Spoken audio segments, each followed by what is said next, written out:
आज एंता काଣା ହେଲା ଯେ ଏତ୍କିଟେ ରେସିପି बनाबार के पड़ला। बहुत बहुत बहुत दिन हो गला न आम घर के एंता कुनुआ कहीं ना आसुते आउ आज थिला रविवार आज आम घर के नेके 5-6 जन कुनुआ आसबार थिला आउ तार संगे संगे मो नंद घरे भी आसबार थिला तो ताकर लगी मैं आज बहुत सारा रेसिपी बनी तो काकाणा बनी तो पछे मैं आपण मान को कहमी। तो जुहार जेमा समले बहुत सारा स्वागत आपण मान को आम गोटे छोट वीडियो के।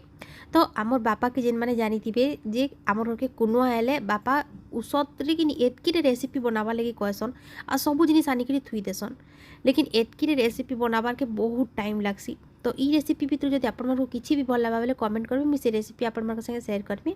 तो बनी दही बुंदी छती आलू मसला माने जेनटा कि आमर पुआल छती आईटा हूँ मटर पनीर रेसिपी जेनटा कि बहुत जल्दी बनी जासी। आ तारपरे मी बनी टमाटर खट्टा जेनटा कि समस्त फेवरेट है। खट्टा ना हेले घरे खाना ना हुए।